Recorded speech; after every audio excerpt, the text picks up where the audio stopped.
Start करते हैं सफर। Mouth के बारे में हमने पिछले वीडियो में, पिछले क्लास में देखा था कि हमारा जो ये बक्कल कैविटी होता है, इसमें दो अहम अंग होते हैं, दो मुख्य पार्ट होते हैं, टीथ एंड टंग। इन दोनों के बारे में हमने काफ़ी कुछ पढ़ लिया है। हमें ये देखना है कि जब हम भोजन को मुंह में लेते हैं तो क्या मुंह में भी कोई डाइजेशन होता है। तो डाइजेशन का मतलब क्या होता है? कॉम्प्लेक्स मॉलिक्यूल, बड़े मॉलिक्यूल को छोटे सिंपल मॉलिक्यूल में बदलना। मुंह में जब हम भोजन को चबाते हैं, टीथ और टंग उसे मिलाता है, टीथ उसे काटता है। तो टीथ और टंग के हेल्प से जब हम भोजन को चबा कर छोटे छोटे टुकड़ों में तोड़ते हैं, वह भी एक प्रकार का डाइजेशन है।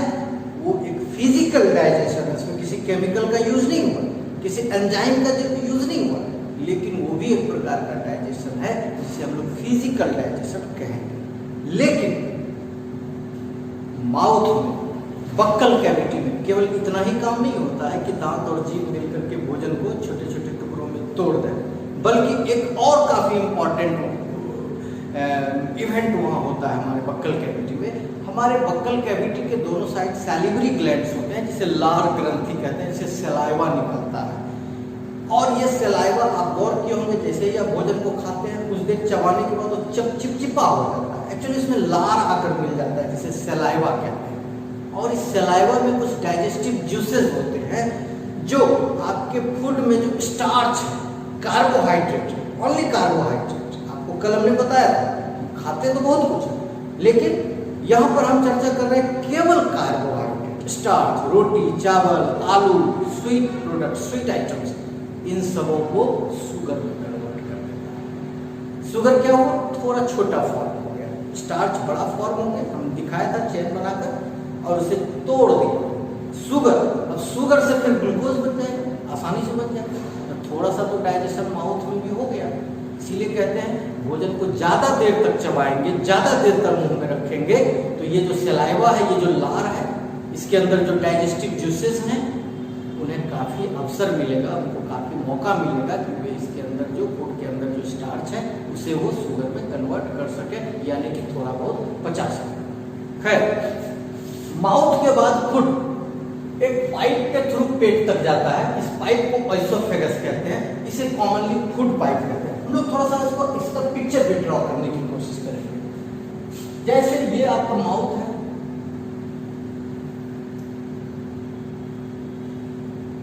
और ये फूड पाइप है।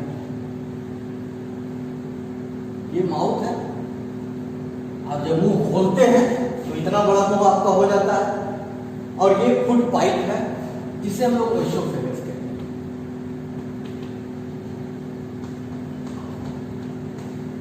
इसी को एसोफेगस कहते हैं।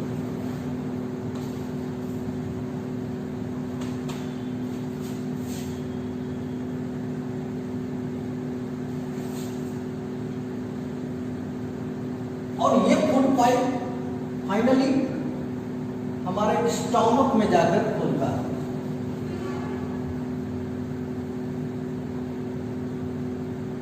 ये हमारा स्टमक है, पेट सबसे बड़ा, पूरे एलिमेंट्री कैनाल का सबसे बड़ा पार्ट, सबसे चौड़ा पार्ट।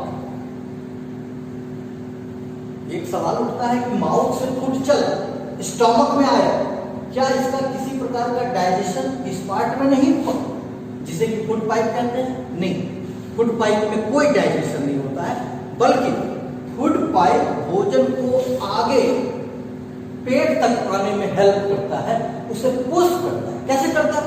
देखिए, फूड पाइप जो हमारा होता है मस्कुलर होता है, मसल्स का बना होता है, और मसल्स में मूवमेंट होता है।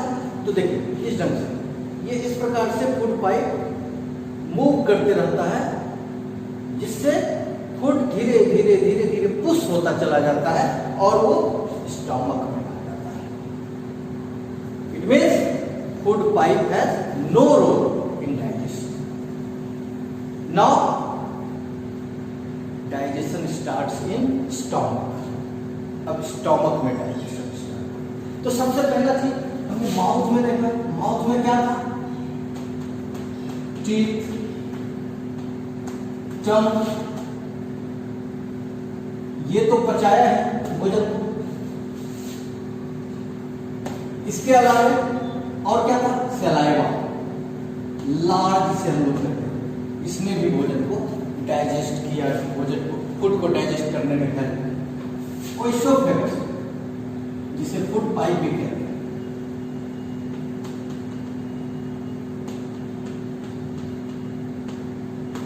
इसने क्या काम किया? pushes food forward to stomach, भोजन को ठेल के वो स्टोमक तक भेजा, इसका यही होगा। अब स्टोमक पर, स्टोमक से 3 तरह का मटेरियल निकल रहा है। First is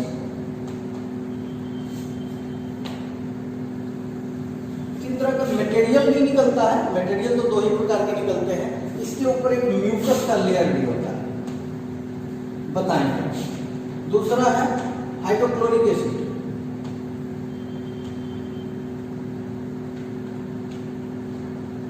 and third is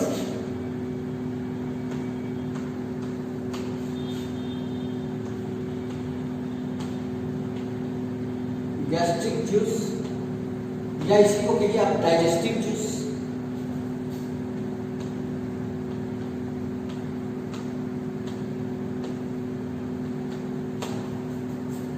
mucus क्या होता है?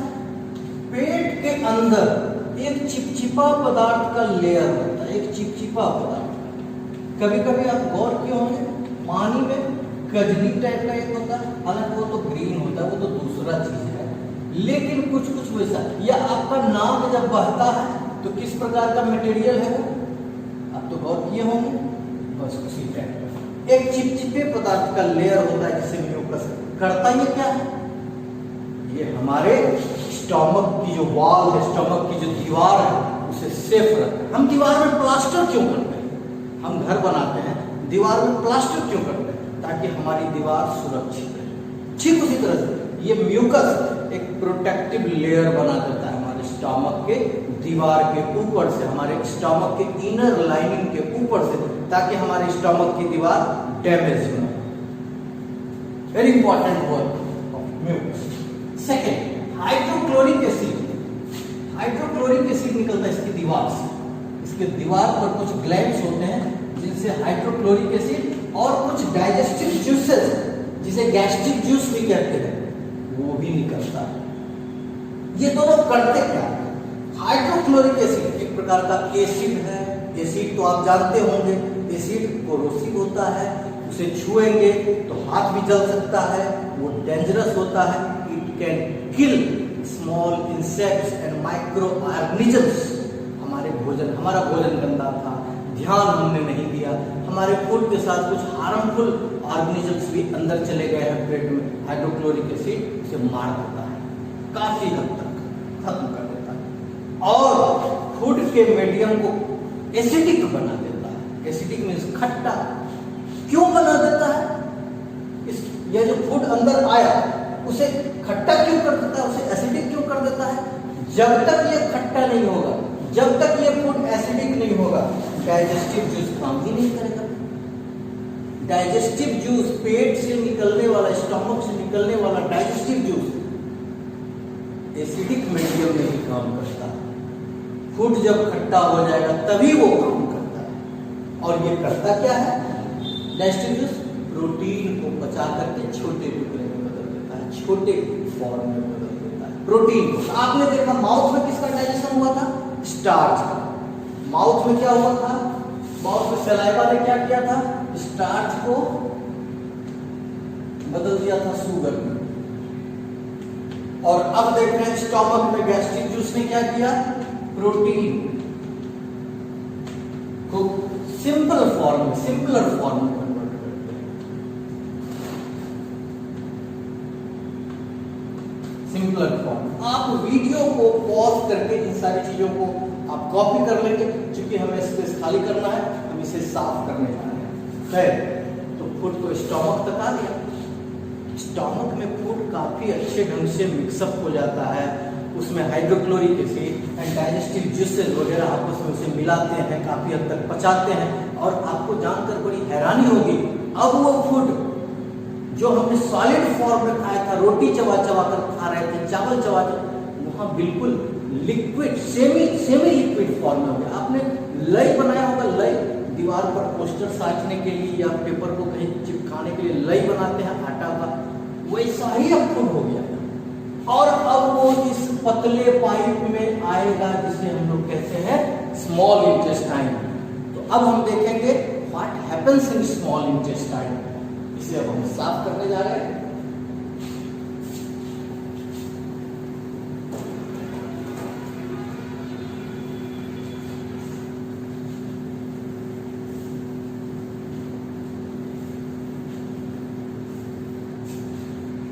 What happens in small intestine? Small intestine में क्या होता है? ये तो स्टोमक है।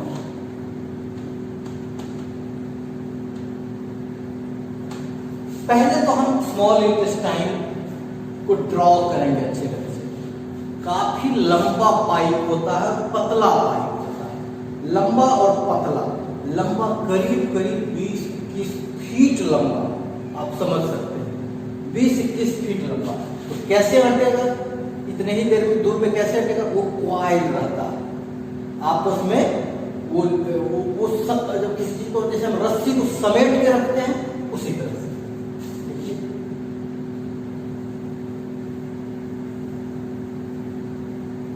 इस ढंग से।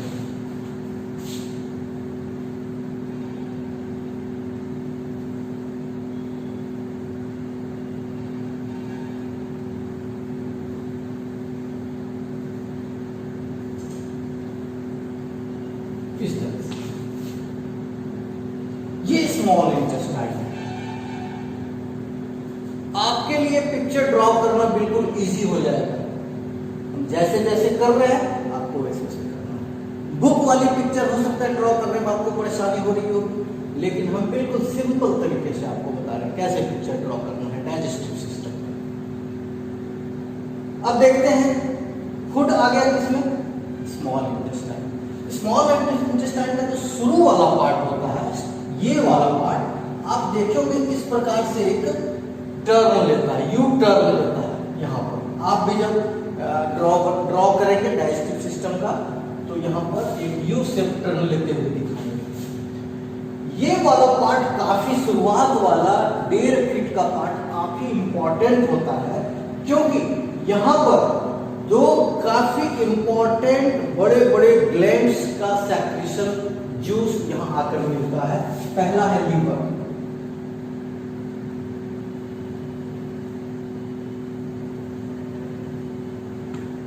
ये है लीवर, बिल्कुल डार्क कलर का लीवर आपने देखा होगा। लीवर अगर समझ में नहीं आ रहा है तो आप किसी जानवर का जैसे मीट खरीदने जाते हैं गोट वगैरह का, तो आप देखे होंगे कलेजी जिसे कहते हैं, वही है कलेजी। और इसमें थैली होती है जिसे कहते हैं गॉल ब्लैडर। ये लीवर है, लीवर के अंदर एक थैली होती है जिसे कहते हैं गॉल ब्लैडर।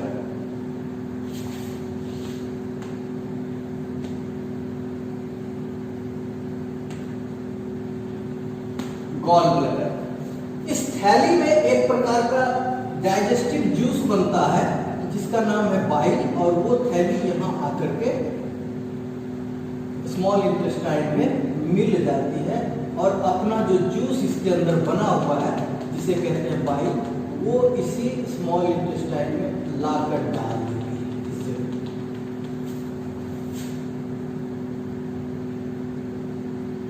इसका नाम क्या है? ये तो गॉल ब्लैडर है, ये गॉल ब्लैडर है, और इसके अंदर जो जूस बना है उसे कहते हैं बाइल। ये फैट के डाइजेशन में हेल्प करता है। ये बाइल कहाँ आ गया? स्मॉल इंटेस्टाइन में आ गया। अब ये फैट को पचाएगा, फैट को छोटे छोटे टुकड़े में बन देगा। Liver helps in the digestion of fat. हम जो तेल, घी या और भी तरह के नट्स वगैरह खाते हैं, काजू, बादाम, उसमें फैट होता है, उसे पचाता है हमारा लीवर। कहां पर पचाता है? स्मॉल इंटेस्टाइन का शुरुआती वाला जो इंटेस्टाइन है। एक लीवर के बारे में कहते हैं it is the largest gland of our body. हमारे शरीर में इससे बड़ा ग्लैंड, इससे बड़ी थैली कोई नहीं। एक और थैली है जो सेकंड लार्जेस्ट ग्लैंड है, लीवर के बाद सबसे बड़ा वही ग्लैंड है, उसे कहते हैं हम लोग पैंक्रियास, और वो भी डाइजेशन में हेल्प करता है। फूड को छोटे छोटे पार्ट में, छोटे फॉर्म में कन्वर्ट करने में वो भी हेल्प करता है, और वो है पैंक्रियास। वो कहाँ पाया जाता है? पेट के नीचे दबा हुआ रहता है, बिल्कुल हल्का पीला क्रीमिश कलर का।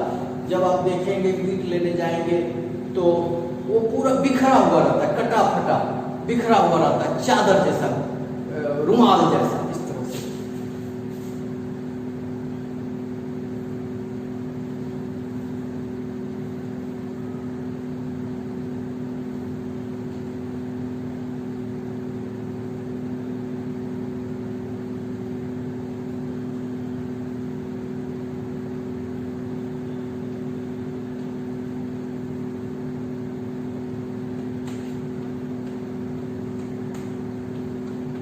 तो दिख नहीं रहा है, मिल गया, इसे हम ऐसा करते हैं, कलर हल्का हल्का कर देते हैं, इसे शेड कर देते हैं ताकि आसानी से दिखाई दे आपको। ये है pancreas. This is the second largest gland of our body after liver. Liver के बाद सबसे बड़ी थैली है ये, सबसे बड़ा ग्लैंड है ये हमारे बॉडी का, सेकेंड लार्जेस्ट ग्लैंड, दूसरा सबसे बड़ा ग्लैंड, और इसमें भी डाइजेस्टिव जूसेस बनते हैं, इसमें भी डाइजेस्टिव जूसेस बनते हैं। इसे हमने कहा पैंक्रियास। काफी इंपॉर्टेंट ऑर्गन होता है, आप आगे की क्लास में पढ़ेंगे इसका इंपॉर्टेंस, तो आपको जानकर बड़ी हैरानी होगी। लीवर एंड पैंक्रियास, ये दोनों ही ग्लैंड्स हमारे लिए काफी इंपॉर्टेंट होते हैं। पैंक्रियास, पैंक्रियास क्या करता है? ये भी एक प्रकार का जूस बनाता है, इससे भी एक प्रकार का डाइजेस्टिव जूस निकलता है। तो अब देखिए यहाँ हम लोग स्मॉल इंटेस्टाइन से स्टार्ट करते हैं। स्टमक तक तो देख चुके थे। स्मॉल इंटेस्टाइन में हम क्या देख रहे हैं? स्मॉल इंटेस्टाइन में liver and pancreas are the two glands which help in digestion in small intestine. Small intestine में पहला मदद किससे मिला? लीवर से। इसने क्या किया? डाइजेस्ट किया फूड को। फूड के किस कंपोनेंट को? फैट को। पैंक्रियास, पैंक्रियास का क्या रोल है? इससे लीवर से क्या निकला था? लीवर से यहां याद लिख देना, लीवर से निकला बाइल। पैंक्रियास से क्या निकला? पैंक्रिएटिक जूस कहते हैं उसे, या डाइजेस्टिव जूस।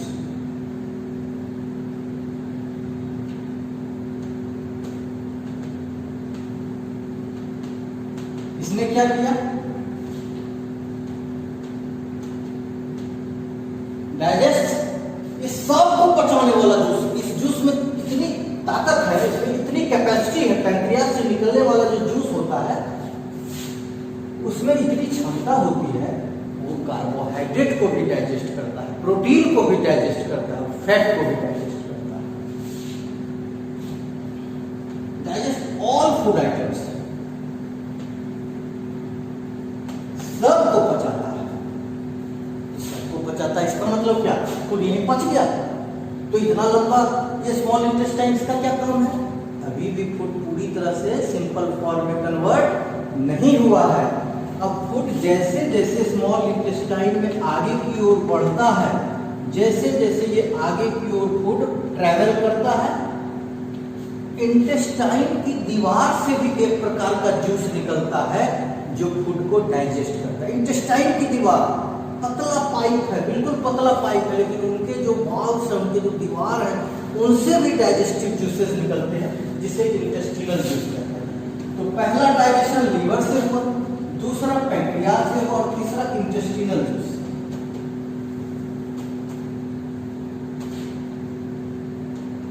इंटेस्टिनल जूस ने क्या किया? Digest all food components.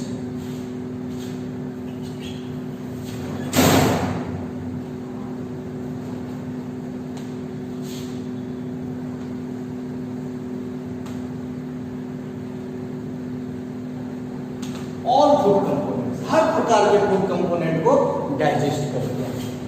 तो अब देखिए स्टमक में फूड डाइजेस्ट हुआ, उसके बाद ये स्मॉल इंटेस्टाइन में आया, स्मॉल इंटेस्टाइन में लीवर के हेल्प से फूड को पचाया, पैंक्रियाज के हेल्प से पचाया और फिर खुद स्मॉल इंटेस्टाइन भी फूड को डाइजेस्ट किया।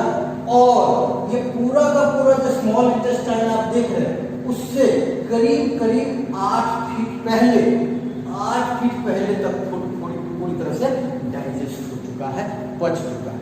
फूड के डाइजेस्ट हो जाने का मतलब क्या हुआ?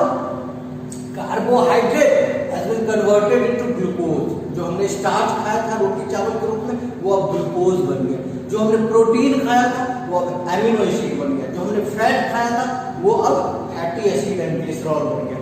विटामिन्स मिनरल्स को डाइजेस्ट करने की जरूरत नहीं होती है, because they all are in simple forms.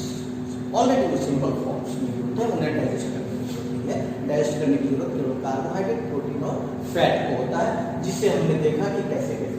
तो फिर अब क्या होगा इसमें? एब्जॉर्प्शन। फूड डाइजेस्ट हो गया, बन गया ग्लूकोज, एमिनो एसिड, फैटी। इसका काम क्या है? To give energy. Assimilation, glucose energy देगा, प्रोटीन बॉडी बिल्डिंग करेगा, फैट स्टोर हो जाएगा हमारे बॉडी में इमरजेंसी के लिए। This is assimilation. जो फूड आइटम जिस काम के लिए आया है वो अपना अपना काम कर दे, यही एसिमिलेशन होता है। कंफ्यूज नहीं करना, एसिमिलेशन इसी को कहते हैं। जो जिस काम के लिए आया है वो अपना काम करेगा, दैट इज एसिमिलेशन। कहां होगा ये सारा काम? हमारे पूरे सेल्स में होगा। यानी कि फूड जो डाइजेस्ट हुआ हमारे स्मॉल इंटेस्टाइन में है और उसे अब जाना है पूरे बॉडी के सेल्स तक। कैसे जाएगा? Who will carry it? Blood. There is a very efficient transport system in our body. We call it circulatory system. हमारे शरीर का ट्रांसपोर्ट सिस्टम काफी एनरिच है, काफी एफिशिएंट है। और ब्लड किसी भी चीज को, चाहे वो अच्छा पदार्थ हो, यूजफुल मटेरियल्स हो, वेस्ट मटेरियल्स हो, उन्हें कहां ले जाना है ब्लड को पता है। अब क्या होता है? स्मॉल इंटेस्टाइन का जो लास्ट वाला पार्ट है, हमने बताया था 8 फीट 10 फीट का पार्ट, वहां से ब्लड जो है इन सारे फूड मटेरियल्स को एब्जॉर्ब करके पूरे बॉडी तक, पूरे सेल्स तक पहुंचा देता है। This process is called absorption. Absorption यानी कि अब ये जो पार्ट देख रहे हैं यहाँ एब्जॉर्प्शन होता है, last part of small intestine, last part of small intestine.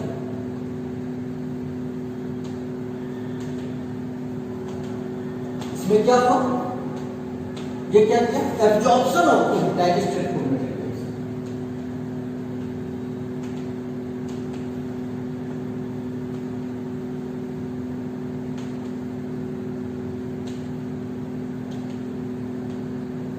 Absorption of digested food materials कहां चला गया?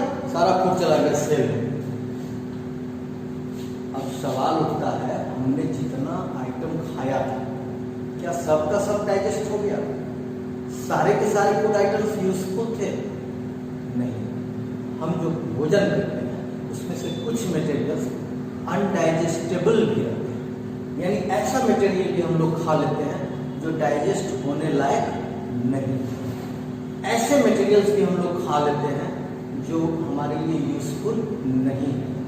All these materials, all these undigested materials,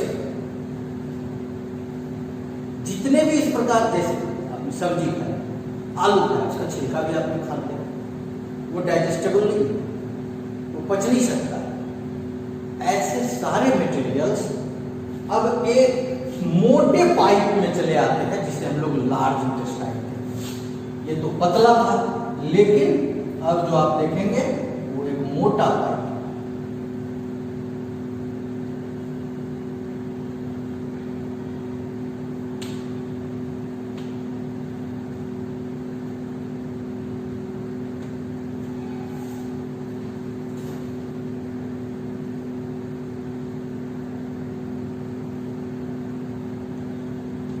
मोटा पाइप है और ऐसा लग रहा है कुछ ठूस ठूस के इसमें भरा।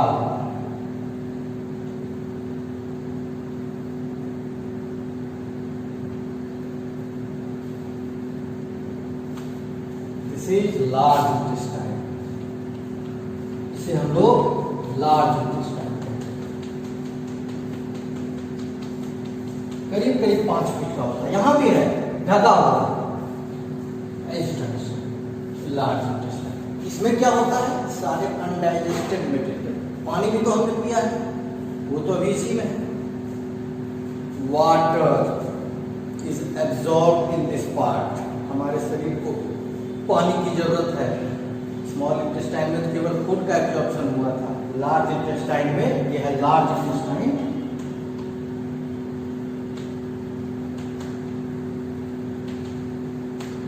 ये है लार्ज इंटेस्टाइन और इसमें वाटर भी एब्जॉर्ब हो गया। और अब बच क्या गया इसमें, undigestable material, undigested material, useless material, वो सब का सब बच गया। और इसमें अंतिम पार्ट जो है हमारे लार्ज इंटेस्टाइन का, इसे कहते हैं रेक्टम, थैली को कहते हैं रेक्टम, रेक्टम। और इसी रेक्टम में जमा रहता है और ये एनस है जिससे समय समय पर हम उसे शरीर से बाहर कर देते हैं, अनडाइजेस्टेड मटेरियल। इसी प्रकार से हमारे बॉडी में फूड का डाइजेशन होता है और हमारे सेल्स को न्यूट्राइंट्स मिल जाता है, यही तो है न्यूट्रिशन। इस चैप्टर का नाम है न्यूट्रिशन इन एनिमल्स। हमने देख लिया हमारे सेल्स को न्यूट्राइंट्स कैसे मिला। ये प्रोसेस आपको यहां देखना था। अब इसमें एक दो चीज और 2-4 मिनट और हम लोग टाइम लेंगे और ये चैप्टर फिनिश होगा। एक खास बात है रूमिनेंट्स के बारे में। आप देखे होंगे आपके घर में अगर गाय है तो आपने देखा हो, गाय है, बैल है, ये पागुर करते हैं, खाना खा लेते हैं और उसके बाद जब आराम करने की बारी आती है तो ये चबाते रहते हैं। तो सोचने वाली बात है कि फूड तो, भोजन तो उन्होंने पहले कर लिया, तो अभी वो क्या चबा रहे हैं। Actually, they eat grass, they eat plant products, they eat plants, they are herbivores। और प्लांट के जो आइटम्स होते हैं, घास होता है या भूसा होता है, उसमें सेलुलोज होता है, very complex type of carbohydrate, और वो उसे पचाना इतना आसान नहीं है। हम लोग नहीं पचा सकते। हम लोग अगर भूसा खा लें, हम लोग घास खा लें तो हम उसे पचा नहीं सकते हैं। लेकिन जो हमारे कैटल्स हैं, जो पागुर करने वाले जीव हैं, गाय भैंस, उनमें एक स्पेशल इंतजाम रहता है, एक स्पेशल व्यवस्था होती है। पहले तो लपालप वो खा लेते हैं, उनका जो स्टोमक होता है वो दूसरे ढंग का होता है। उनमें उनके स्टोमक स्पेशल टाइप के होते हैं और उनके स्टोमक में एक खास पार्ट होता है जिसे कहते हैं र्यूमेन, RUMEN, र्यूमेन। सारा भोजन पहले र्यूमेन में जमा होता है, पहले जाके र्यूमेन में जमा हो गया।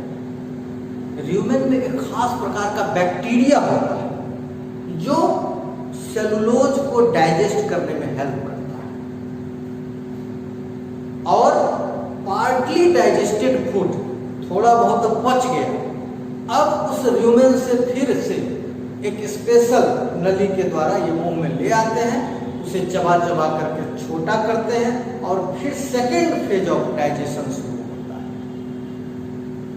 चूंकि ये बैक्टीरिया इस प्रकार के जानवरों में होता है, इसलिए वे सेलुलोज को पचा सकते हैं। हम लोगों के बॉडी में, हमारे डाइजेस्टिव सिस्टम में ऐसा कोई बैक्टीरिया नहीं है, सेलुलोज को पचाने वाला बैक्टीरिया नहीं है, इसलिए हम उसे पचा नहीं सकते। हमारे, आपने सुना होगा आदि मानव, अर्ली मैन, वे तो कंदमूल वगैरह खाते थे, वे तो पचाते थे। या और उससे भी पहले का जो जनरेशन था, उससे पहले का जो एज था उसमें, तो उस वक्त हमारे डाइजेस्टिव सिस्टम में एक खास ऑर्गन होता था जिसे वर्बल फॉर्म में अपेंडिक्स कहते हैं, वो सेलुलोज को पचा देता था, उसमें वो बैक्टीरिया पाया जाता था सेलुलोज को पचाने में। लेकिन अब चूंकि हम लोग घास पात खाते नहीं है, इसलिए अब उसकी जरूरत नहीं है। हमने बताया था नेचर जिस चीज की जरूरत नहीं होती है, नेचर उसे हटा देता है, गायब कर देता होता है। ठीक उसी तरह से जैसे घर की बेकार वस्तु को हम लोग हटा देते हैं। खैर, घास खाने वाले तो और भी जीव हैं, सिर्फ गाय भैंस ही तो नहीं है, घोड़ा भी है, खरगोश भी है। वो तो पागुर नहीं करता है। पागुर करने वाले को रूमिनेंट कहते हैं, क्योंकि उनके पेट का एक खास हिस्सा होता है रूमेन, और ये प्रोसेस रूमिनेशन कहलाता है। लेकिन कुछ ऐसे भी हर्बीवोर्स हैं जो पागुर नहीं करते, चबाते नहीं है। जिस मटेरियल को चबाते हैं उसे कड कहा जाता है, इसीलिए च्यूइंग द कड। पागुर करना का अंग्रेजी आपने कहीं पढ़ा होगा, च्यूइंग द कड, कड को चबाना। कड क्या है? पार्टली डाइजेस्टेड फूड र्यूमेन से फिर से वापस मुंह में लाया चबाने के लिए, उसी को कड कहते हैं। कड चबाना ये तो ठीक है, रूमिनेंट्स में होता है, मवेशियों में होता है, लेकिन खरगोश में तो नहीं होता है। पागुर तो वो नहीं करता है, तो वो कैसे घास को पचा लेता है? उसमें एक अलग इंतजाम होता है। उसमें ओएसोफेगर और इंटेस्टाइन के बीच स्टोमक की जगह पर एक सीकम होता है, एक स्पेशल पार्ट, उसमें बैक्टीरिया होता है सेलुलोज को पचाने वाला, और वो वहाँ हेल्प करता है। इस प्रकार के हर प्रकार के जीव जो होते हैं, हर प्रकार के जो एनिमल्स होते हैं, सबों में न्यूट्रिशन यानी कि न्यूट्राइंट्स उनके हर सेल को मिल जाए, इसके लिए अलग अलग व्यवस्था होती है। खास तौर पर हमें जानकारी रखनी है ह्यूमन बीइंग, इंसानों में कैसे होता है डाइजेशन और कैसे इनके सारे सेल्स को न्यूट्राइंट्स मिलता है। आपने कभी गौर किया है? अमीबा सिंगल सेल ऑर्गेनिज्म होता है, एक सेल का, पानी में रहता है, एक ही सेल का, वहां तो कोई डाइजेस्टिव सिस्टम नहीं होगा, वो कैसे पचा लेता है? बड़ा ही इंटरेस्टिंग प्रोसेस होता है। जहां पता चलता है पानी में तैरते तैरते कि वहां पर कोई फूड आइटम अलगी वगैरह, अमीबा से भी जो छोटा होगा वही ना, कभी कभी तो अपने से लंबे फूड मटेरियल को भी खा लेता है। खैर, तो उधर जाता है, कैसे जाता है? फिंगर लाइक प्रोजेक्शंस निकालता है, जिसे स्यूडोपोडिया कहते हैं, और ढेर सारा निकल जाता है, और वहाँ फूड के करीब जाता है और फूड को घेर लेता है, अपने बॉडी के अंदर ले लेता है, और उसे ले लेता है वैक्यूल। एक वैक्यूल होता है, उस फूड वैक्यूल में उस फूड को ले लेता है। फूड वैक्यूल में कुछ डाइजेस्टिव एंजाइम सेक्रेट होते हैं जो उस फूड को डाइजेस्ट कर लेते हैं। यानी कि जीव छोटा हो बड़ा हो, न्यूट्राइंट्स उनके सेल्स को मिलता है, न्यूट्रिशन ऐसे ही उनका होता है। सबों में व्यवस्था अलग अलग होती है, सब में तरीका अलग अलग होता है। इस प्रकार से हम लोगों ने इस चैप्टर में पढ़ा कि how do animals get nutrients. First chapter में हमने पढ़ा था plants are autotrophic in nature, they have chlorophyll in their cells and so they can make their food through photosynthesis. लेकिन एनिमल में तो क्लोरोफिल होता नहीं है, तो एनिमल अलग अलग तरीके से फूड को लेते हैं और उसे डाइजेस्ट उन्हें करना पड़ता है, और तब जाकर के उनके सेल्स को फूड मिल पाता है। तो इस प्रकार से हमने देख लिया, हमारे सारे सेल को फूड मिल गया, न्यूट्रिशन कंप्लीट हो गया, और इसी के साथ आपका ये चैप्टर भी फिनिश हो गया। Thank you. Hello everyone, class 7 and we are learning the second chapter of our science book, that is nutrition in animals. So second video, in our earlier video, in our first class, we have learned about the need of what is nutrition and what is the need of digestion. And now today we will learn the process of digestion in human, especially in human. How are food digested in human being? हमारे शरीर में भोजन का पाचन कैसे होता है? जो भोजन हम लोग लेते हैं स्टार्च के रूप में, दैट इज कार्बोहाइड्रेट, प्रोटीन हम खाते हैं, फैट खाते हैं, इनका डाइजेशन क्यों जरूरी है? ये तो चर्चा हमने पिछली क्लास में कर ली है। Because they are in complex form, ये बड़े ही कॉम्प्लेक्स फॉर्म में होते हैं और हमारा सेल इसे ले नहीं सकता है, तो इसे पहले छोटे फॉर्म में, सिंपल फॉर्म में, सॉल्युबल फॉर्म में कन्वर्ट करना है। This is the need of digestion. कैसे होगा?